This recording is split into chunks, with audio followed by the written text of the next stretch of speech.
ఓం సాయిరామ్. ఈరోజు సాయి స్ఫూర్తిలో మనసుంటే బాబాను చేరడం సులువే, మనసుంటే మార్గం ఉంటుంది అంటారు పెద్దలు. మనిషి జీవితం దైవ సన్నిధి చేరినప్పుడే సార్థకమవుతుంది. దైవం అనగానే కొండలెక్కి ముళ్ళ బాటల్లో నడిచి చాలా కష్టపడాలని కొందరు అనవసరంగా భయపడతారు. కానీ భగవంతుడు చేరుకోవడం చాలా సులభం. గట్టి నమ్మకం, బాబా మాట మీద శ్రద్ధ, చక్కని విశ్వాసం, ఓరిమి, చేరుకోవాలనే పట్టుదల ఉంటే చాలు. నిర్మల హృదయుడైన సాయినాథుడు అభయహస్తం అందిస్తారు. అజ్ఞానంతో దారి తప్పి పాప పంకిలంలో విలవిలలాడే మనుషులను ఆదుకోవడం కోసం ఈ యుగంలో దైవం బాబాగా అవతరించి షిరిడీలో స్థిర నివాసం ఏర్పరచుకున్నారు.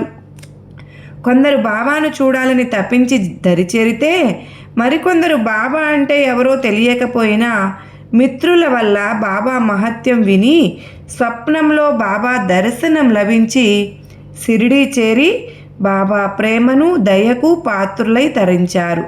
కొందరు బాబాను సాయినాథుడు దైవత్వాన్ని పరీక్షించాలని వచ్చి సాయినాథుని మహత్తు కళ్ళారా చూసి భక్తులైనారు. మరికొందరు మహనీయుల సూచనల వల్ల బాబా శరణుజొచ్చారు.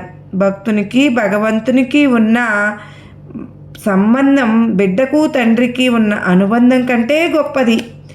ఎక్కడ పుట్టినా ఎలా తిరిగినా చివరకు మనం చేరవలసినది జగత్తుకే తండ్రి అయిన సాయినాథుని పాదాల దగ్గరికే. ఈ ఆధ్యాత్మిక సంబంధాన్ని మనవరికే పరిమితం చేసుకోకూడదు.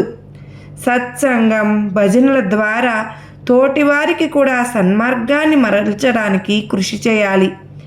చేరాలి అనే తపన ఉంటే సాయినాథుని చేరడం సులువే. అందుకే అండి, మీ అందరితో కూడా ఈ విధంగా బాబావారి గురించి ముచ్చటించుకుంటూ సాయినాథుని లీలలు తెలుసుకుంటూ ఉంటే మన జీవితం ధన్యమవుతుంది కదా అని భావించి నేను ఈ మార్గాన్ని ఎంచుకున్నాను. ప్రతిరోజు మనందరము కూడా ఒక సత్సంగం లాంటిదే చేసుకుంటున్నాం.